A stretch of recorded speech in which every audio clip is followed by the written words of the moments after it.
lifted 65 pounds today Wow. with good form. And then I make him hold it for 5 seconds. Nice. So he did nice 3 slow overhand reps, held it for 5 seconds at the top. Nice sumo, that chest up. Yep. So, and then I'm trying to figure, I'll come up with every aspect to do it in the most safe, productive way, but on top of it, in the hardest way to where he can't lift a lot. Right. You know how all these people are like, he lifted this much. I don't. Yeah. And when he's 20, he can do that. I don't need that. Right. I need like overhand hand strength. I want Yep. good posture, good explosion through the ball. Yep. Helmet, head to chest. Right. In wrestling, in the connection of that hip torso swing. And so it was a fun day. And then he does this thing now before the set. He's starting to make the turn to some kind of intensity, because nice. All his friends are the 2 guys that he hangs out with most is Joshua, who's an absolute savage. But his dad's a 10th Dan in Taekwondo. Oh wow! So he's yeah. I don't even know what that means. Really, I don't know what that means. So it just means that he's really good and been doing it for a while. And his son he's the smallest of all these kids, but he's the most ferocious.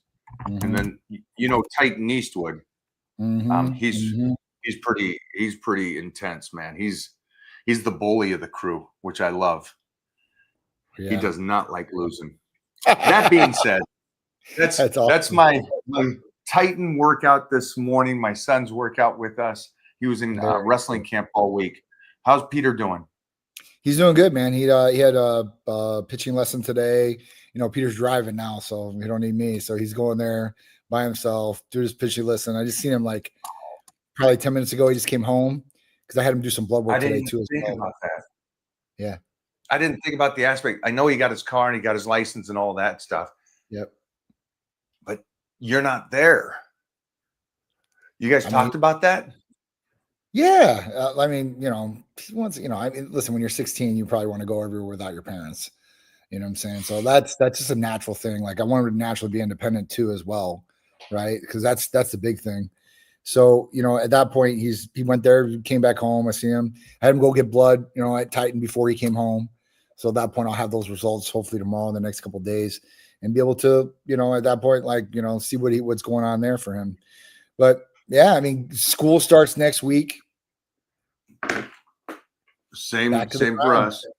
Back to the grind. Yeah. So for him, that's one thing I'm not going to be doing this year that he'll be doing by himself. Is going to HOA in the morning. So I used to have to wake Peter up 4:45 in the morning, 5 o'clock in the morning to go to HOA.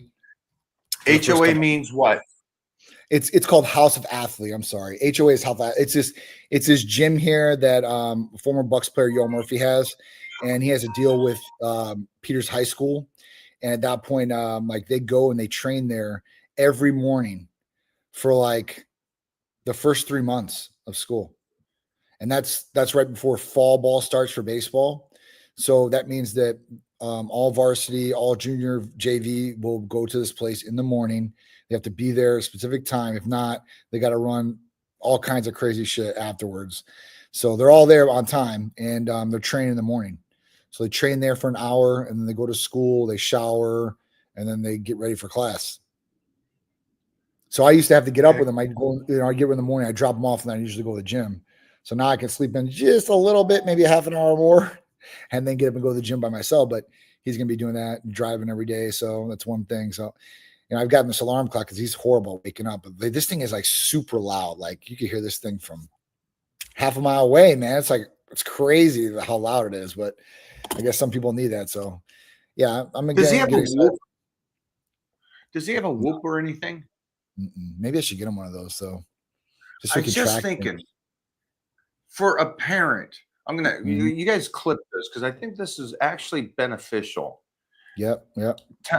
Somebody the other day, I was working with the Rhodes kids, the nephews. I seen them. And they're wrestling. They're 19 and 21, and they were telling me about their nutrition, which is, first off, anybody that's in here, it is health, life, and a great body, and being strong, and all those things is nutrition. Over exercise, over anything else, it's nutrition.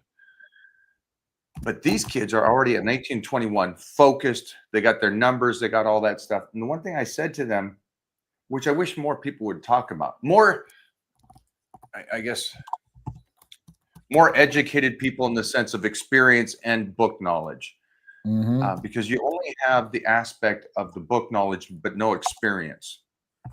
The one thing I noticed is if you are 21 or you're a teenager or you're in your 20s, going off of what the chart says, or you're this tall, you're this heavy, you got this much lean muscle, this how much you should eat. That is in no world relevant to you. You're going to find out that as a teenager, you can eat so much more and burn it off. And in your 20s, if you continue that athlete lifestyle, in your 20s, you can still be that person. Where these people are under eating, overtraining, and not recovering. So just understand that as you kids, and you can clip this and put this out there. But that's one thing that I was so lucky being around these incredible guys that were book smart, but even more so, the experience makes you finish that degree. And they were making me eat outside of what I thought I was supposed to eat. And I'm so glad, because I put all that size on as a teenager, going through puberty and all that stuff. And so just keep that in mind for Peter. And I know it's a tough one because Peter is this monster height, but his weight is behind. Is it behind or where it should be? His weight? Do you know? Yeah.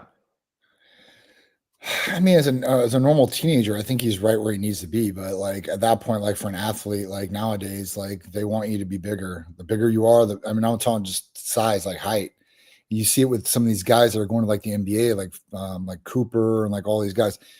They're really thin. They got to put a body on them. When Bombo was on San Antonio, this guy is called the Alien, right? And he's crazy, but you got to put more of a body on. So, for him, I think he needs probably about 10 more pounds at least. He's probably like 165 right now. So that's on the thinner side, obviously. He just got to eat, man. That's the one thing. He's got to eat, and you just got to train. You got to train hard. Like he's been training with me here on and off, but like he's wanting to go train by himself. And he's going to train with a girl. There's nothing wrong with training with a girl, right? Because some girls are savages, like your wife or like other people out there that I've seen that they go in and they kill it and they can lift some heavy weight. But like, like a high school girl, dude, you need to train with somebody that's going to push you. So if you don't want to train with me, because I'm your dad, okay, fine. But I was like, you need to go with somebody that's going to push you, because that's how you really make the gains. I mean, if it's doing half-ass or lightweight, like all the time, like that's going to do a little bit, but it's not going to do much. I mean, I think that's like for you, like when you had that benefit, like think about it. You had all those guys a lot older than you, had a lot of experience, a lot of training, and you can just soak up some of that knowledge, and it motivates you just like, because these guys are already doing it. So at that point, like you can see them doing it, like, all right, well, this is where I can go. So, I think Peter needs at least 10 more pounds, man. I'm being honest with him, maybe 15, and the older he gets, the more he needs. So if it's junior year, he's going to have to be at like 175, 180 at least. I remember when I graduated from high school, I was probably like 190. I was underneath 200, but I wasn't like eating as much as I possibly could. When I was in military school, I thought about the other day, I'm like, my nutrition sucked. And it didn't suck because in military school. Yeah. So that's where I went. So I went away for high school and military school. So I left my house at 14 I knew that. But I would think they would feed you. So when you talk about military school, like in my military school wasn't like, it was like 20,000 a year to go. Right. And at that point, like what they did was they would have like batch meals. It'd be like, just like the military. So like you have mass pots of, just shit just getting made at one time. So you think about that, right? The nutrition factor is not there. And then what would they used to feed us? Like I think about it now, like at lunch, every lunch, they would feed the hamburgers, hot dogs, chicken nuggets, French fries. Like it wasn't like grilled chicken breasts or like, so it was a lot harder, I think, to get nutrition. Even in like some of those guys in jail, right? You talk about how they're eating. Like, how the hell are you guys putting on this good quality lean size when you're eating fucking like, grilled cheese sandwich, ramen noodles, and that you do what you got to do, but you can find out different ways to like get it. So, I mean, at that point, there's no excuse. Whether you have limited resources, or you have all the resources in the world, you got to make whatever you have work. So I mean, for me, I think if nutrition would have been a little bit better through high school, it would have been a little bit bigger going into college. But as soon as I hit college or even senior year, dude, I was on it. I was home, eating, training, getting ready to go into freshman year. And then, obviously freshman year, you got all these guys are upperclassmen. And then you're like, oh shit. And then it gets serious. It gets really competitive and really serious as you go on. So that's why I'm telling him, I'm like, dude, you got to put on more size. I mean, size isn't everything in baseball, because you see some people and they're like, I mean, they're skinny as hell, short as hell, but can throw and hit like Mookie Betts on the Dodgers. Yeah, I mean, well, what are you talking about? What are you talking about? Those guys are machines. Barry Bonds was a lot thinner, but Bo Jackson, you're talking about football player, baseball player. So that guy was getting it in, but these McGuire. baseball players, McGuire. Now that's what I'm saying. McGuire's a whole other one. Sosa's another one. Yeah, I mean, the bigger you got. How big was McGuire's? I think his forearms were like 18 inches. They were talking about his forearms were massive. Yeah. I can't even because he was like a 6'5" guy, I think. If anybody knows, you just Google it real quick. You can find out how tall he was. But I think he was a monster of a human. He was a monster. Yeah, he still is a monster. I mean, he hasn't lost a lot of size. He's lost a little bit from then, but he didn't lose much. I mean, that's what I'm saying. Like, size does matter to a certain extent, but it's like what you can do with the size too as well. Just because you're big doesn't mean you're going to be great at athletics one way or the other. You might be great at the line just to like block people if you're a big guy, and that's it. But in baseball, where you got to hit a baseball, it still takes eye-to-hand coordination to throw a baseball. I've seen some of the biggest guys nowadays like try to throw a baseball, and they look like a girl throwing a baseball, right? They don't know how to throw a baseball. But if you know how to throw a baseball, you can whip it. So even with Peter being the way he is, he's still throwing 87 miles an hour, going into his junior year. If he can catch 3 miles an hour, because, I mean, you can do an average 3 to 4 miles an hour a year. And that would be him putting on some more size, because the one thing you can say is, like, usually the more size you have, the more weight you can push, or the more you can handle. So with him, if he gets a little bit more weight, I think he can throw mid-90s this year. And then by senior year, if he can get up to 99 or 100, that's guaranteed money. Like if you're a kid out there, or you're a teenager and you're looking to get into the MLB, the easiest position to get in MLB is a catcher. But usually those guys blow out their legs and they don't have too long. Really? Yeah. Fastest way to get in the MLB is being a catcher. Next fastest way or guaranteed job is being a pitcher, and you're just coming in as a hired gun. You're coming in to close it out or coming in to start it up, and that's it. The two things I saw Bo Jackson talking about the two-sport athlete, and this is Bo Jackson saying this, not me saying this. Mm-hmm. I have no right to speak about this, but Bo Jackson sure does. He's the ultimate to speak about this. Even Deion Sanders said that Bo was better than him at two sports. Bo says you can't do two sports anymore. The kids are just too big, too strong, too focused nowadays compared to his day where you could be that two-sport athlete. He says, you try to do two sports as a professional, you're riding the bench in two sports, he said.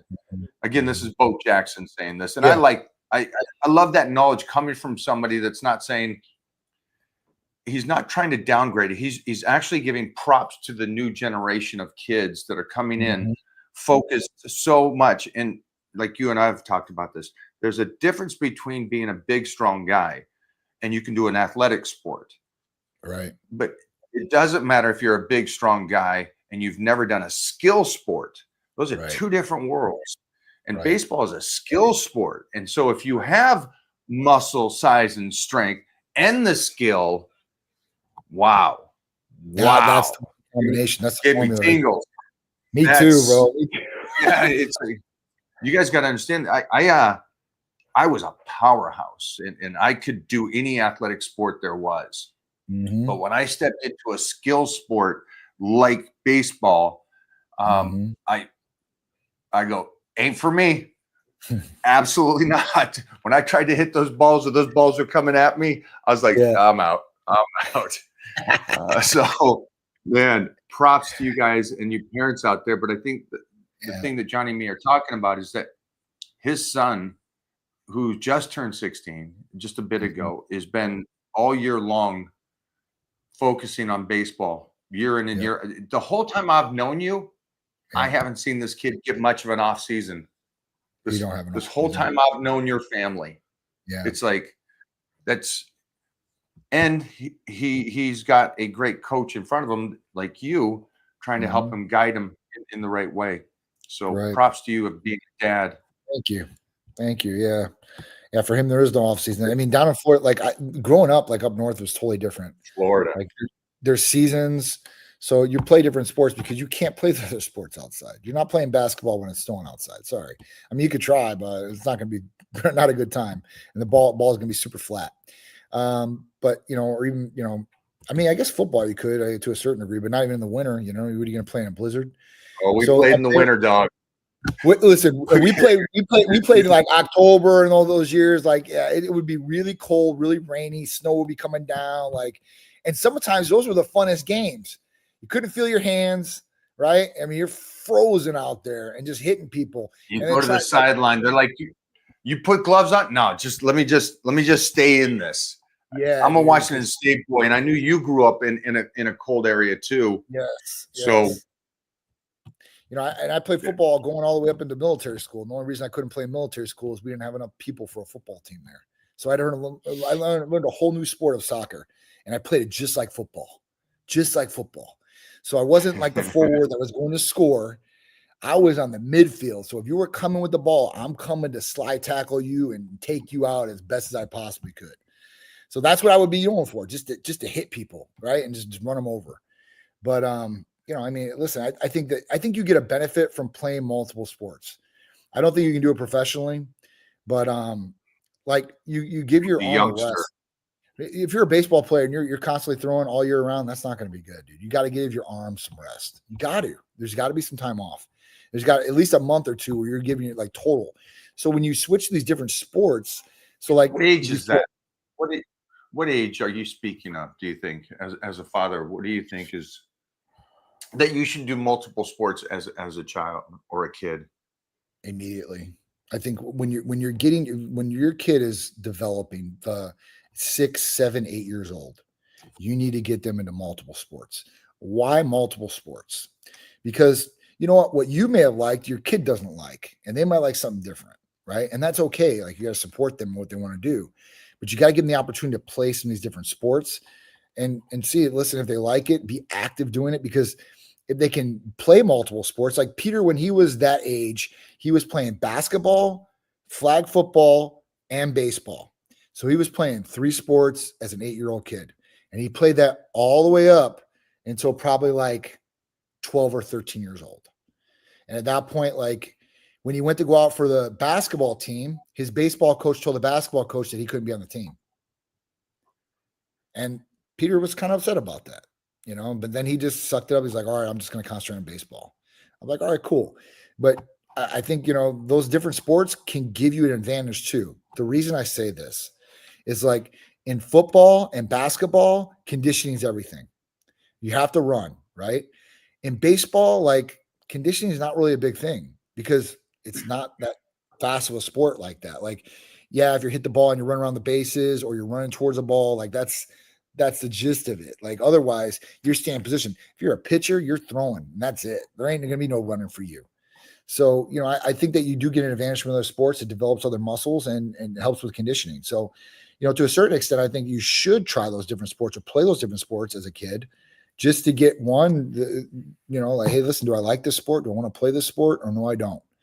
And two, and like, developing different muscles, having different activities. I mean, that's what I told Peter. I was like, listen, I know you didn't get to play basketball and like these different sports, but I hope that you introduce your kid or kids to these things when they're young to at least give them the shot.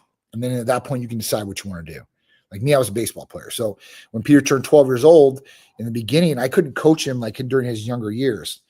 And he would be on his coach's team, and like there's politics during those age groups. Like, like dads are coaching to see their kids play, and that's how it is, right?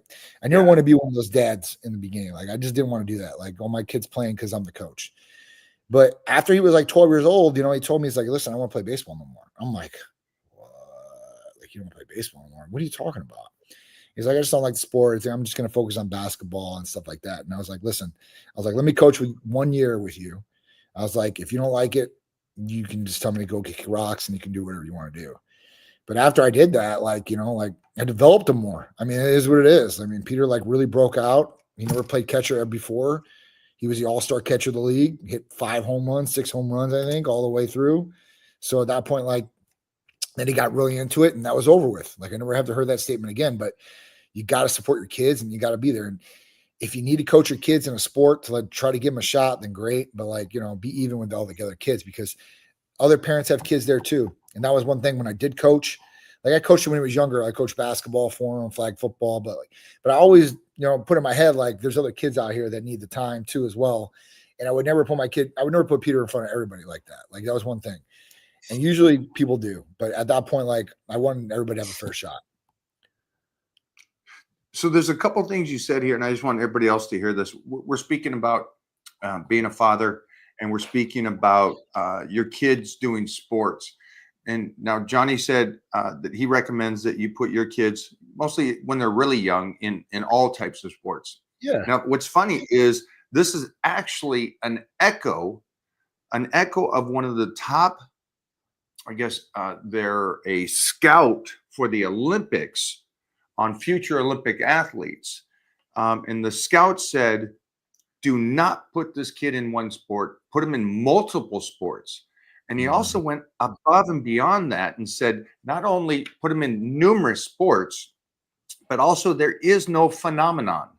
There is no kid phenomenon. And I kept listening to this guy talk. And I love that experience when you're in it for so long. He goes, the reason why, and this is the reality of life, and we know this in the health and fitness world, the guy that says he's going to get in shape and in 2 weeks he's already off his diet. Right. But he was talking about some of the most amazing wrestlers. These kids were at over 300 matches undefeated by the time they were 9 and 10 years old. Wow. So you would, as a father, go, my kid's a phenomenon. My kid's going to be the greatest in the world. And those kids never wrestled again in their entire lives. So again, it goes back to what he says is there's a reality of life that we don't want to accept. And that is that, sorry, our kids are only as good as they are right then and there. We can't predict the future. So put them in a lot of sports. And Johnny killed it with this. He says, maybe your kids like different sports than you. And that's a great one. My son takes the one sport that I could not do. And that is, he loves baseball more than anything else he does. So I love that you said that without knowing that these experts down the road of kid psychology and scouting say the same exact thing that you're lived. So props to you. It's basically culturing your kids in athletics, right? Your kids only know what you teach them. And when they're young like that, they're sponges and they're looking and they're developing, and, cutting them off from everything is not a good thing. Putting the things in front of them, that can benefit them and the opportunities and stuff like that, that really shows through. Because if you alienate some of those sports, let's say you hate soccer, right? I don't really like soccer. I don't. Okay. I don't like soccer. It's one of the most popular sports in the world. Sorry, all of them, the world. I'm not a soccer guy, right? I'm not a soccer guy. I respect the athletes that play, and all the things, but if I had to go play a sport, it's probably not going to be soccer if I had my choice right now. It'd be basketball or baseball probably, or football maybe. But at that point, you might not like it, but hey, listen, your kid might like it, and he might be one of the best. You have no idea because you didn't give him the opportunity to even try, just because you didn't like it. So I've always tried to do that, even eating, right? Me and Charisse are some of the pickiest eaters you probably ever met. right? We're super picky, super picky. This is But true. Peter is like, he's got way more of a dog palate than me. He'll eat things that I would never eat. And that's because, my dad like, oh, like, let him try this. I'm like, I don't really want that, but go ahead. If he likes it, then great. But if I was like, oh, I don't like that, I ain't giving it to him. He ain't gonna like this. You never even know, and then, you don't, the whole point to us having kids and procreating is for them to be our legacy and for them to be better than us in every way, shape, or form. That's what I want for Peter. Better man, better athlete, bigger heart, everything like that. So that's what you're really training your kid to be a great person that is way better than you in every way, aspect, and form. Because we all have flaws. If they can take the best of you and leave the flaws behind, then at that point, you've got a winner and you're raising a good kid. So I got a couple of things I want to go over about Titan Medical. Sure. I would like to go over, before we do this, so I want to go over the AOD. I would like to go, and you made this statement earlier, and I wrote this down. Why is it that you get the results faster than anybody else when it comes to blood work? Now, before you answer these, I do have a scenario for everybody in soccer. Sure. I guess the old Irish quote was that if I want to see my guys go out for 3 hours and score only once, I would just hang out with my buddies at the bar. So that's Good soccer one. in a nutshell, my friends. Sorry about that, but I want to see 3 hours and everybody not score anything. It's like, I'll just hang out with my buddies. They can't get I'm talking to you. Bobo. That being said, you clip that and post it. Now, blood work. Yep. I noticed that if you do go to a doctor, it takes a while. If you go to a HRT company and stuff, or TRT company, it always takes about two weeks or so. That's if you get in on a phone call with your provider, usually 3 or 4 weeks or something like that. It's not that way at Titan Medical. Can you give us a breakdown on that? Sure. So, for us, we want the results as fast as possible. For us, for our patients, to be able to get them through and the whole nine, right? Or even if it's a recheck, we want to make sure we're getting it back quick, because if there's a problem, we can see if it's really is still a problem and then fix it really quick, hopefully. For us, what we do is we do a couple different things. One, we make it stat. So all of our blood is stat. And stat means that the lab knows that, hey, listen, we need these back super fast. It's an extra charge, but for us, we want to get them back faster. Two, like the difference between these other HRT clinics or general practitioners is they take their sweet time. You're not an importance or urgency. They might get the results in a week or week and a half or whatever, and then it takes another week for that medical assistant to pull them, for the doctor to look at them, and then for them to give you a call, for you to come on your appointment or your telemedicine visit to give you the results. HRT companies, I don't think most of them have their shit together. I'm just being honest with you. And they take their sweet time, or they use a lab because there's differences in labs too in turnaround time. So LabCorp to Quest is going to be totally different, even with us. Like Quest takes a little bit longer than LabCorp on some of the tests, but at that point, like you can still get them back within like maybe a week and a half, and still get to the patient pretty quick. But that's that. I mean, we do it stat. We want to make sure that we get the results fast, and we have the most inexpensive labs and the fastest labs to come back. So, I mean, we're just going to keep doing it like that. But most places, like HRT places and stuff like that, like there's so much business out there, because there's so many people, and there's always a person turning 18 years old or 21 years old every single day, or 30 or 40 or 50 that may need hormones that, they've lined them up, at that point, like, hey, listen, all right, cool. Like we got like 10 people to replace your spot or whatever. So it is what it is. Like, you're not happy. Okay. See you later. I don't know. I mean, some might do good. I don't know. I mean, I only go by from what I hear from patients, and that come from different places. And at that point, they tell me, one, the service is nowhere near your guys's, and two, the response time in anything from lab work or being able to get a hold of somebody because you have a question, concern, or issue, that's a whole other thing. Or even order meds. Like they can't get a hold of a provider or somebody at the office to be able to put an order. Like, I mean, what are you doing there? I mean, I don't know. It's just a little bit different, I guess, for everybody out there, the way they want to do business.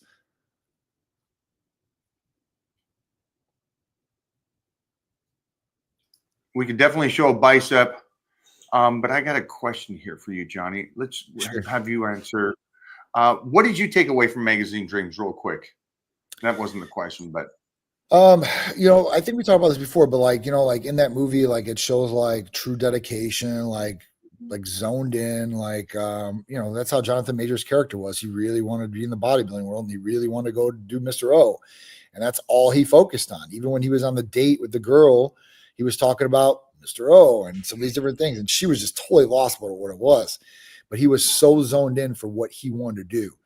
I mean, even in the movie, like, I think some of the aspects, like if you don't know bodybuilding or stuff like that, like it could have been like to a negative extent, to a certain extent, like because, he's taking the drugs. His doctor told him to stop taking the drugs. He's still going to take the drugs to do it, some of these different things. But it shows like what you're willing to do to really accomplish your goal and you're ready to go all the way. And if you haven't seen Magazine Dreams, I suggest you guys watch it. But, even when he got beat up, he still went and did the competition. That shows like some people might, oh, this is just crazy. But it shows like, I don't know, dedication to really what you want and you're not going to let anything stop you. That's kind of what I got, a little bit of take from it. Awesome. So what good and healthy things are there to have for lunch for school? I'm going to be a sophomore. So this is what I would tell kids like this, and I told Peter the same thing. Like, listen, man, pack your lunch, right? Like you can make something at the house. And if you don't want to pack your lunch, because that's not the cool thing to do, I guess you'd have to look at what's on the menu at school and see. But I look at those menus, guys, and unless you're going to like a private school that, you're paying big bucks for, like you're not going to get good food. Hopefully that's going to change with the whole administration, maybe coming in and changing, some of these food sources for these youngsters in high school or junior high, but it's really not good. So what would I do if I was a sophomore? Well, I would probably start looking at what I can bring in, right? And it's kind of hard for you guys because I don't know if your schools have microwaves or something you can heat up, but I do know some schools do, like Peter's does. So like you could bring like a meal there and like heat it up. So at that point, if you can do that, you're way ahead of the game. If not, you got to kind of like see what you like to eat. Like I'm not a tuna guy, but if you're a tuna guy, you could eat tuna pretty well on the go, like at lunch or something like that. But I mean, I would stick to high protein, foods if you can do it, but it's hard. What do you eat that's high in protein that's not really heated up? As far as an animal. Ready for this? Sure. I'll give you something. All right. So your first meal when you get to school is 6 hard-boiled eggs and 4 pieces of bread. And your second meal while you're at school is 8 ounces of lunch meat. Doesn't need to be the fancy meat, but just basic lunch meat from the deli, and 4 pieces of bread again. You're golden. Eat a breakfast, eat a dinner, have a protein drink at some point that day. There's your 5 meals. You're golden. You're financially safe, and you're putting on some great size during those years. And it's taking you 2 minutes to eat. If you're not doing that, I can't help you. You don't want this. What do you really so lunch meat? Like, there's a big discussion about lunch meat and all these. Like, lunch meat should be straight to a certain extent, right? Nope. You're teens and 20s. You're fine. Yeah, you're fine.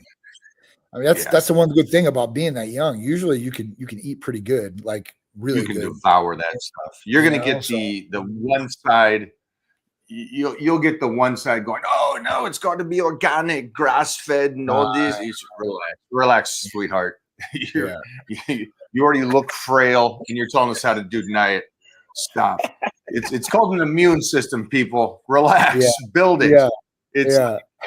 Mona only eats steak day in and day out. That's all she is. You're a lot like that. Titan has 3 meals of bacon a day. You're fine. We're fine. Yeah. Stop. There's a kid on TV right now, the 600-pound teenager.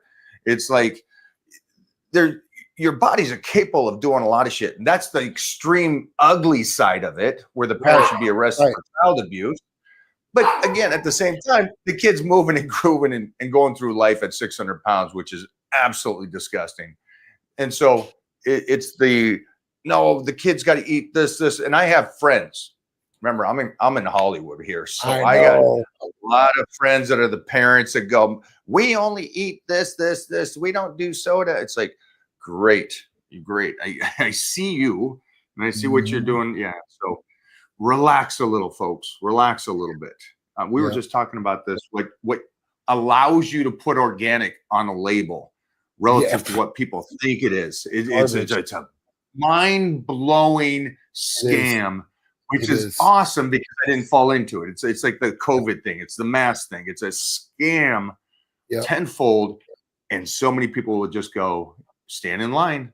Well, there's another line. There's nobody in this line. Nope, I'm standing in a line that has 100 people. It's like, all right, you just follow the next person in front of you. The other thing I was going to say is about Magazine Dreams. What I took away from Magazine Dreams is I loved his passion and everything. And at the end of the movie, you will realize that his focus on the goal that he wanted had to come from a different place. And if it came from a different place, he would have not gone down the rabbit hole as bad as he did. And he had to go through that path for him in the project, or a lot of people have to go through life that way and prove to themselves, this is not the path, it's over here. But he could continue forward doing what he was doing in a positive way. They talk about villains and heroes. Villains and heroes. There's very little difference. Both had trauma. Right. The villain will use that trauma and want to have everybody else experience it. The hero will have trauma and want nobody to have to experience it. Right. And so when it comes to why they set that in a bodybuilding thing and the reason I got chosen for this movie was because of the fact that through my entire career, I was one of the most outspoken people saying, I will never do this to appease a judge.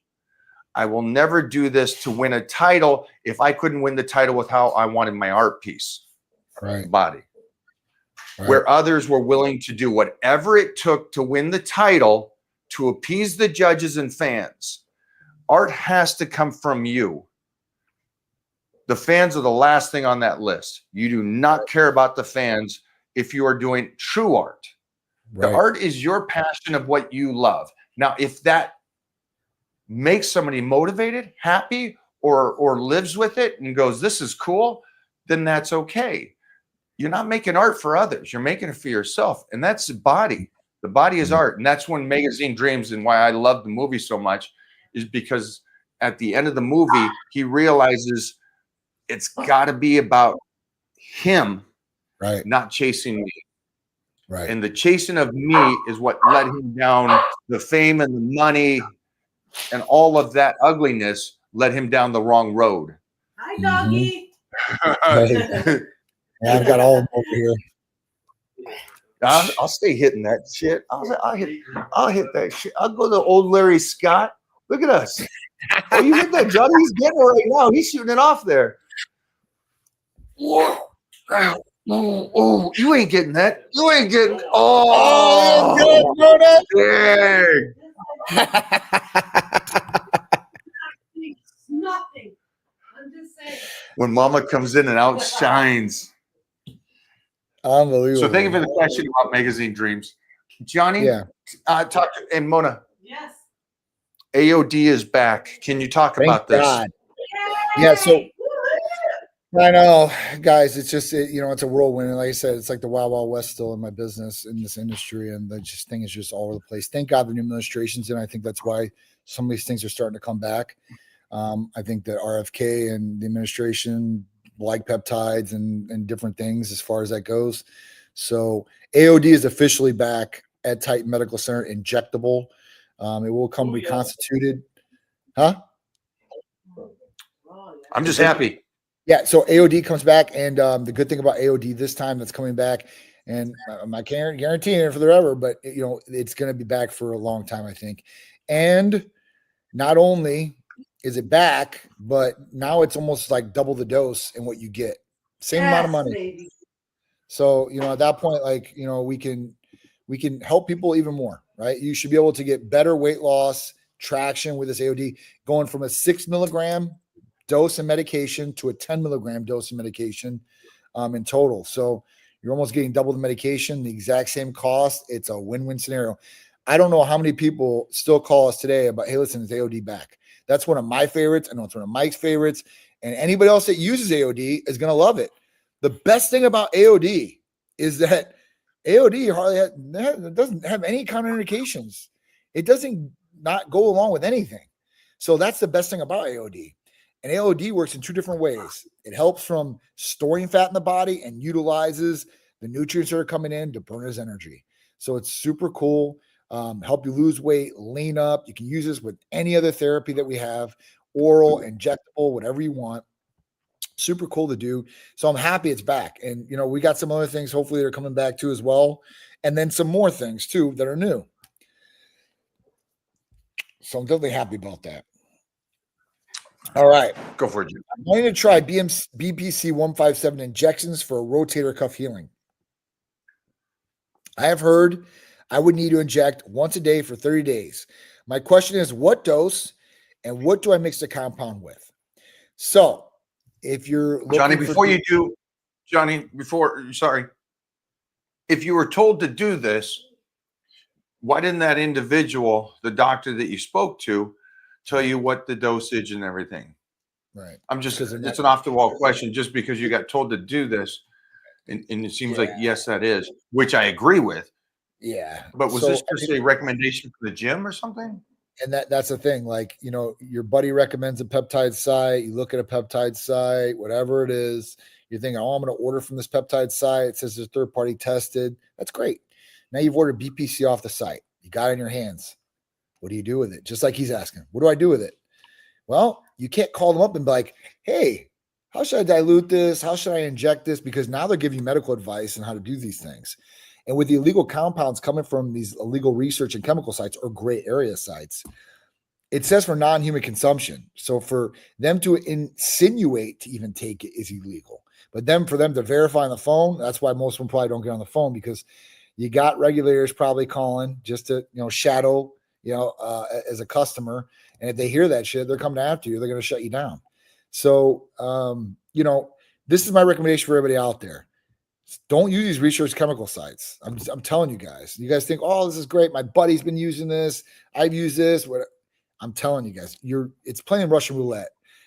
The bullet might not be in that chamber the first time you click that gun to your head, but you spin it a couple more times. It might not. Who knows? So for one, the dosage are probably lower. Two, you have no idea what's in the bottle.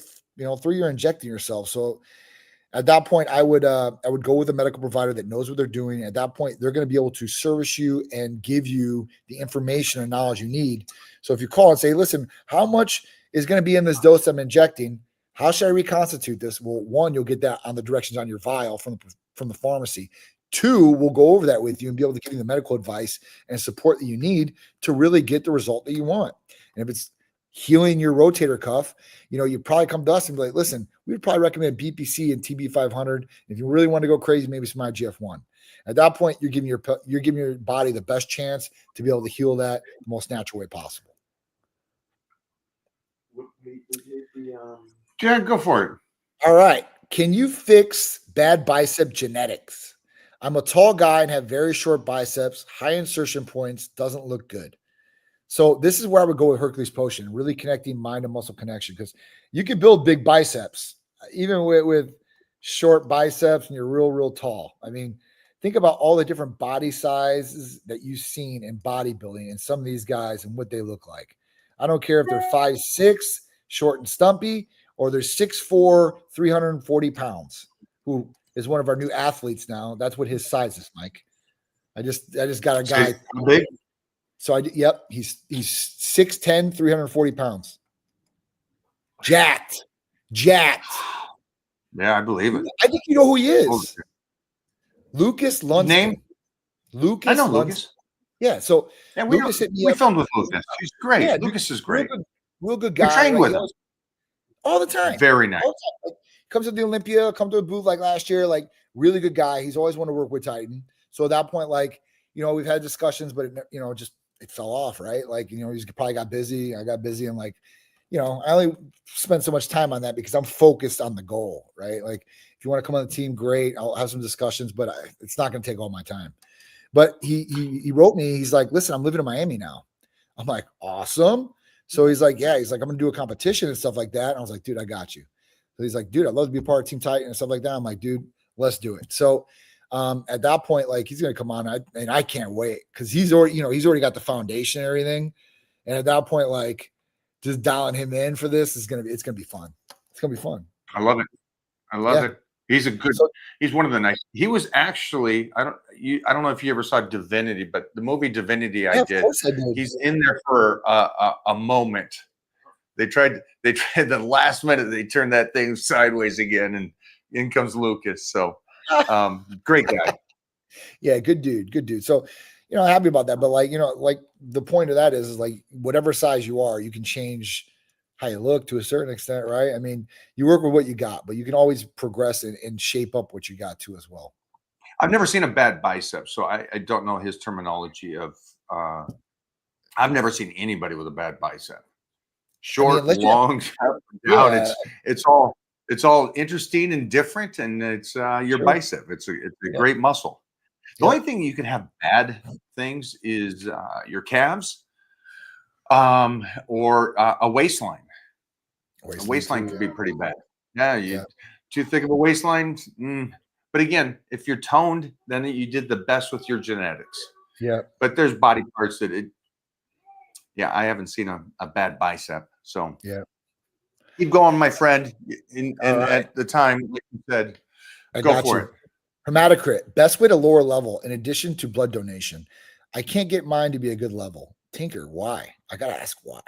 So the only reason that I would ask this, and the way hematocrit, hemoglobin, and red blood cell count, the reason that she's talking about lowering this, so you guys all understand this, is that when you do a complete blood cell count, a CBC on a blood test, it's going to show 3 things, 4 at the top: white blood cell count, red blood cell count, hemoglobin, hematocrit. When you look at red blood cell count, hematocrit, and hemoglobin, if those numbers are starting to get really high, then what's happening is your red blood cells are getting bigger and more dense, and it's making the viscosity of your blood thicker. So it's harder to travel through your body when it's thicker, right? It makes sense. And when this happens, this can cause the DVT, blood clots, and strokes. So it's super important to make sure that these levels are within range or on the lower level of high, right? Because it doesn't take much. But to this point, some people get this, or most people get this because of taking androgens, taking anabolic steroids. So testosterone, oxandrolone, D-bol, which is oxymethylone, like all these different things can raise these levels.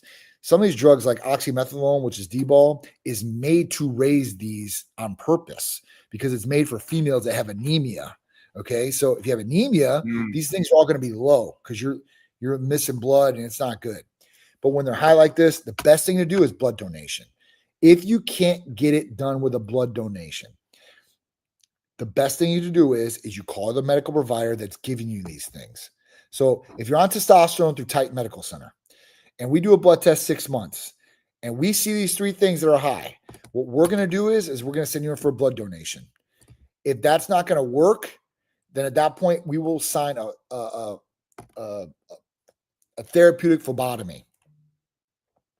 And from the therapeutic phlebotomy, that will have them go in and you can go weekly, bi-weekly until they get it down. That is the best way to do it. Otherwise, there's nothing that's going to be able to really thin your blood like that. Maybe for a short time. People usually think, oh, I got hemoglobin, hematocrit, red blood cell counts high. No problem. I'll take a whole bunch of aspirin, thin it all out. Okay. That only lasts for so long, but it's really the plasma that they need to get out too as well. So you need the blood donations. If the first blood donation doesn't work, you'll need to get a therapeutic phlebotomy from your medical provider. If you're not on testosterone through Titan Medical Center or you're not giving any androgens or anything like that, you're not treated, and you come to us and you do a blood test and those 3 things are high and you ask us the right one, we're not going to write one. Sorry. Like whoever is giving you these drugs, or if you're doing these drugs yourself, you better stop. Like that's the other way that you can get these things down. If you stop the androgens over time, that will lessen up a little bit. If you do a donation, you'll be on the right track and you'll be healthy and you'll be fine and you can start back up. The other thing that I tell people is if they're on androgens, through a doctor and everything, and it keeps coming back high, and they don't want to keep doing therapeutic phlebotomies, then you might have to lower the dose a little bit. If you lower the dose, it might not convert as much, and that's what we do for some patients. But that's the best thing to do. I mean, you have to do the blood donations, therapeutic phlebotomy if you're a medical provider. All right, we're looking for, what do we got here, Jeffrey? What do you think about using diet soda for a cut? I don't know what that means. Using it. So if you're on a cut, Mike, let's say you're getting ready for a competition, is it okay to drink diet soda, diet Coke, diet Pepsi, diet whatever? We do Diet Coke and squirt. Okay. Little something at the end of the night. But again, it's it's going to retain some water. So again, I wouldn't go off on it. I would just use it on those days that you're having a hard. The diet's really kicking in and stuff. But most people don't drink diet. I'm saying diet, and I know you are too. I think just anybody out there, for that, I find nothing wrong with it. Yeah. Last week of the show, though, don't do it. I don't believe in forcing sports on your kids. I don't believe in forcing sports on your kids either. But you have to make your kids try. I like that. I absolutely love that. Yeah, you got to make your kids try. Like, if you don't, your kids will never do anything. You have to get your kids in an uncomfortable spot to a certain extent. That's what creates growth. If you said at first that you don't believe in forcing your kid to do sports too. You agree with this person? I don't believe you should force them to do the sports, but I do believe that you should have them try the sports. So this is what I would do. You're 7-year-old. You're like, listen, because this is how I got into baseball. How I got into baseball is this. When I was 7 years old, my dad's like, hey, listen, you're gonna play Little League. I don't want to play Little League. I'll tell you what, you'll get free treat tickets after every game. I'm down. Let's do it. Right? Like, they want to do it. It's not something you're forcing them to do. The thing with parents is you got to know the psychology of a kid. A kid is not on your brain level. They're not thinking the exact same way as you. That's why kids are so corruptible, or they're able to be manipulated, because if you use reverse psychology on them and it's their decision to do, or at least try, they're going to go do it. If it's like, hey, I don't care what you say, I'm going to beat your ass, you're going to go play this sport right now, then they're probably going to be against it or going against the grain. But usually, like, if you can, like, make a deal with them, whatever it is, and at that point, like, they try on their own. And if they don't like it after that, you don't force them. You say, listen, you gave it a shot. I appreciate that. You tried all your best, maybe something else. Okay. Mona's already going like this with me. She's saying, because she knows what's coming. 100% force sports on him. Yeah. Oh, and for me, no nice Sukaya, no tricks, nothing. He's doing sports. 100%. It's like, the same thing is going like this. It's like, how many kids want to go to school? But you force them to go to school, but you're not going to force them to do sports? You're an idiot parent. That's the dumbest thing I've ever heard. He has to go learn. He's a kid. And the problem today is that most of these kids don't go do sports and figure out how to work together and what winning and losing is, and how to react to kids your own age, from the bullies to the people that need to be protected. All those aspects. 100% you force your kid to do sports at a young age. That's the dumbest thing I've ever heard. You're going to force them to eat. There you go. Or to go to bed or whatever it is. Yeah, you're right. Force them not to eat the chocolate every day. What is it? Your job is to make them do shit they don't want to do so they can, in life, survive. I mean, I hope you don't have kids. I'm not going to force my kid to do sports. Of course you're not, right? Because sports is what? A toxic thing? It's like, that's the dumbest thing I ever heard. You're right. Sorry, Johnny. Sorry. Just listen. You force your kid to do everything. They're kids. That's the reality of it. You're not their friend, you're not their peer, you're their parent at first. Then you're their friend. But you got to make sure the parenting skills are there, and you got to set them up for success as much as you possibly can. And kids don't want to do anything. They don't. I mean, a lot of kids. There's some kids that are really driven right off the bat. There's a lot of kids that aren't, and they need to at least, I don't know, be pushed in a direction. Let's put it that way. I mean, for sure. If you're not putting your kids in sports, you're doing them a disservice. If you're not, as many activities as you can do with your kid, do. This is such a absolute why the world is the way it is right now. I don't want to force him to do anything. Yeah. Good. You're the parent that's giving him candy every day because he asked for it. Yep. It's like, at what point are you going to take any kind of responsibility of trying to set them up to win in life instead of being an absolute, he loves me because he gets to do whatever, he gets to sit on the couch and play his video game 10 hours a day, no school, no sports, eats when he wants, whatever he wants. Great job. That's good parenting. Good job. That's where the world's going right now. It's like, no, a sport, a musical instrument, a school, eating correctly. It's they just did this video on Japan, and it's the greatest video because it shows you how idiotic Americans are becoming. A guy goes over to interview these kids in Japan because these kids are just amazing, and they don't have the kids do grades until 4th grade. The stuff they're working on is, and they don't have janitors or anything else because the kids in the early stage, they do the dishes, they clean the bathrooms, they clean the stuff, they work as a team, they court.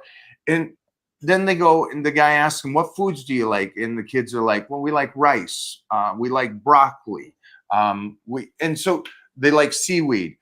And the guy goes, are you guys pulling my legs? And the person says, what, don't your kids like healthy foods? And it's like, that's how far we've come away from common sense. The parents today are like, well, you should have cereal. Why? It's like, what's the point of it? There's some wasted calories. Eat something healthy. Big time. So I know that you said, you shouldn't force it, but it's the word force. You're a parent. Yeah. I'm guessing when you went to high school at a military school, there's some shit you got forced to do regardless. You don't got you're gonna have no choices. And I know who you are and how hard you work. So I know that discipline that was set up there helps you today. Absolutely. Dude, there's a lot of times where you could have stopped this last couple of years. Sure. And definitely. You keep. Got to. Sorry. Yeah, Sorry. Dude, don't apologize. I think you're right on the money with that. And that's, somebody was talking about like childhood obesity on the other side. Like, this is one reason all these kids are overweight. They're obese. They're going to be set up for failure in the future. Like, you're setting your kids up for diabetes and all these great things. If you don't have them active, get them active.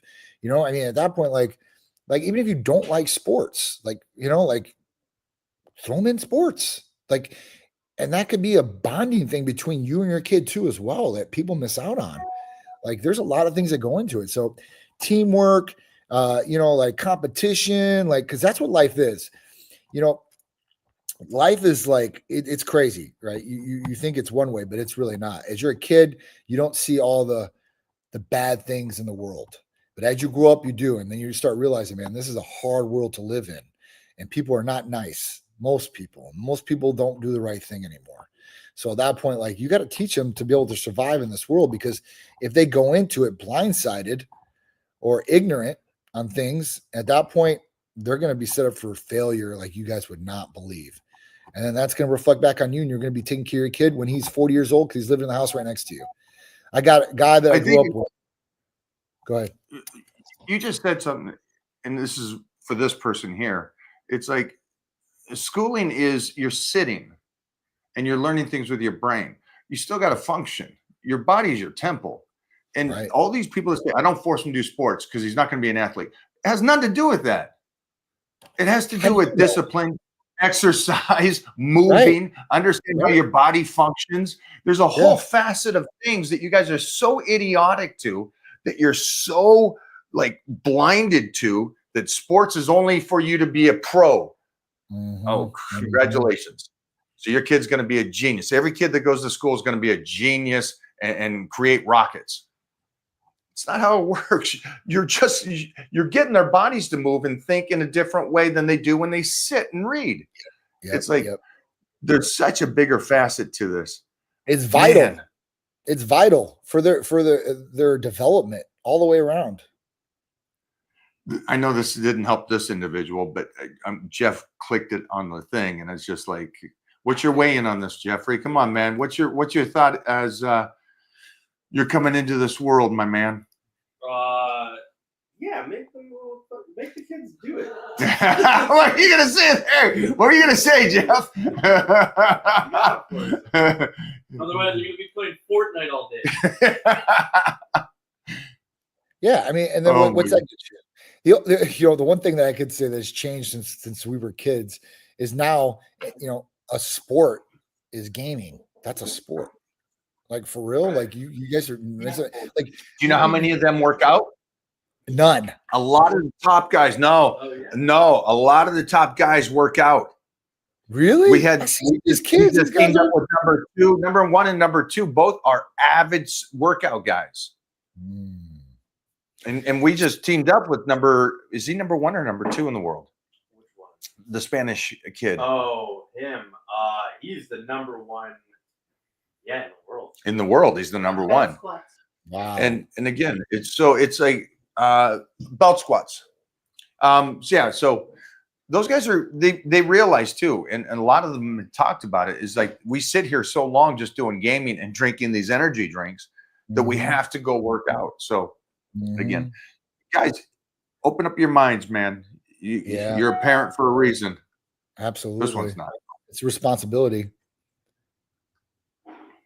We got any more questions? I like that one. What about your chewing gum and salad? I don't know what that. This is a dumb question. Oh no, it's not. The reason why is because I'm doing the Matthew McConaughey diet. Oh, chewing gum and salad? Is that really what you're doing? I'm doing 2 cans of tuna fish a day, only salad and gum. Okay, that's it. Gotcha. Yeah, and I get to start AOD again, Tessa Moreland. Yes. And so you also understand why the MK took me the other way, because I'm already starving. Yeah. So that would be like, if you're already starving and you take MK, you're gonna be like, I don't care who you are, you're gonna go eat. I don't care who you're. If you're already hungry and you're taking MK, like, you're gonna feel like you're in a desert and you've been out there for a month and you haven't ate or drink anything. You're just gonna go for anything you possibly can. Anything. It's so crazy about how MK works. It's nuts. Well, let's finish off on this one. This one's a good one. Hey, Mike, I'm the guy who had the 380 tests. I ended up getting some TRT treatments, and I feel the best I've ever been in my entire life. Thank you so much. That's awesome. It's definitely a game changer if you need it, guys. If you guys are needing testosterone, if you don't know where your numbers are at, we're nationwide, guys. It's simple to set up a blood test in your area. You can find out these information, very simple, and make an educated decision about what you want to do going forward with your health and your numbers. So, a 380 test, that's a low level. That's not a clinically deficient level. So at that point, like, if you went to a general practitioner, most likely they're not going to give them testosterone. But if you go to somebody like us, we're going to listen to what's going on. And then we're not just going to look at the number. We're going to look at, what the symptoms are too, and correlate both together. I think that's awesome. This kid's like, he's now going to live. Yeah. Really, and not survive. Yeah. And I think that's the main thing about, and that's what we talk about each week, is about striving to be better and better and better. And absolutely, we were just putting up a post talking about it. Nice vintage shirt. Look at this. I got to stop for a second. Look at this shirt that this kid has on. Yeah. A gift from Arnold. Oh, shit. Nice. Oh, that's dope. Man, look at our young. Did you get that? Was that last week they gave you that? Yeah. That's dope. I like that he's got the old school. He's got the Hollywood, because that bottom right is like, as the governor doing his thing. He's got low key Arnold on the beach on the far right there, and then you got Arnold New Day. That's and I like how they did the Arnold in like silver and gold. Yeah, that's dope. Yeah, that's just like that's a classic 80s right there. That font and color line. That's awesome. Yeah. So if you guys don't know, this is Arnold's guy right there. So Arnold, his team and Arnold's team are always chatting, We got to do a little fun collaboration with Arnold. Was it last week? Yeah. It was last week. So that was fun. We're gonna do another one with Arnold, which is always fun to. Hell And he yeah. did something. His kids are in there. And here's one thing: if you know Arnold, you know Patrick's in good shape. Joseph's in good shape, but he has another son that wasn't in the best shape in the world, and now he's in great shape. He looks great because he wasn't living with him though. He was living with the ex-wife. I guess, yeah. But he just I saw him the other day, and I'm like, holy cow! He reminds me of the brother-in-law. What's the brother-in-law's name? There's all the Chris Pratt. He looks a lot like him. He's a good-sized guy, and I'm like, wow. This was hidden and now it's out, and he's like, I didn't recognize him. So that's one thing, man. You can really change yourself pretty easily these days. A little bit of effort, good nutrition, and right therapies, and dialing things in, like you can change things. Like we were talking about retatrutide, like I get patients every day that just come with serious like weight loss journeys that they've already accomplished. 20, 30 pounds in a month and a half. Like that's a lot of weight, guys. That's a lot of weight. And the more weight you have, the faster it comes off. It's just crazy how it works. So when you read about it, it actually talks about the benefits to the ligaments. And again, it's because of it's and the weight's off now. So there's less of that. It's like, it's such an interesting thing. So it's outside of just the one aspect where most people will think, right, I just want the fat off. Well, so much more is going to happen for you. Right. Which is awesome. You know, that's why I've been talking about these drugs, man. Because I mean, it's just more and more like data on these drugs and how much they can help. That people really do need the help, right? I mean, even if you're just using it because you want to do it for aesthetic purposes and microdosing, I mean, it's going to help. So, like I said, I mean, we're going to have more things at our hands and fingertips here very shortly. And at that point, like, it's just going to get easier to do what you want to do and hopefully live longer. That's what it's about. All right. So for everybody, AOD is back. Yes. Can you get pre-orders in right now or anything like that? Oh, no, they can put their orders in today. I lined it all up. That's what I was doing earlier. Like I had like an emergency at the office, and then I was on the phone with this pharmacy, and I want to make sure like it is what it is. So I have to go through this whole thing because, when a pharmacy sends out to a patient, I got to know what it's going to look like when the patient gets it. So when the patient calls me and say, hey, listen, what's this? I don't know. Like, that's not going to look good. So I need to at least go over that with them today. So I did. I want to make sure it was all sealed and dealed today. So orders are starting to go in right now. We just put out the first blast to our current like client base because we have clients or patients that every day they're like, hey, listen, do you have it back? Do you have it back? Do you have it back? Because it's that good of a drug.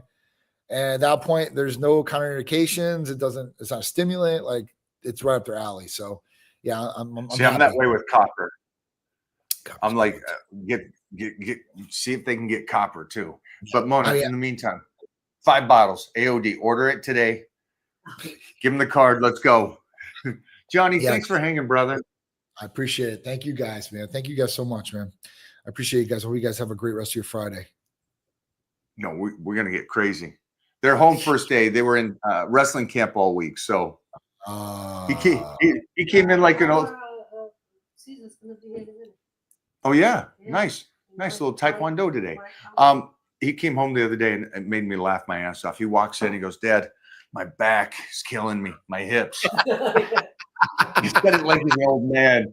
I'm like, oh, well, yeah, tough being 6 years old. Yeah. Wait till you're our age, So yeah, that's awesome. That's good though. Like I said, he's developing quicker than most kids at his age. Like you guys are doing a good job with Titan, man. You guys are. Well, it's just because we're forcing him to do it, You mean you guys are actually being parents? Oh, is that great. What that's called? Oh, you guys are parents? You guys are adulting? Oh, that's great. You guys are responsible? Oh, we're going to go give him some cake, maybe some ice cream, let him sit on the couch and play video games the rest of the day. All right. I'm going to send him a pack of Sour Patch Kids custom. Yeah. Titan, you want a beer? Take it. Grab a beer, son. He said no. Good tight. Good tight. Uh, Oh shit. talk to you soon, All right, brother. See you later. Bye.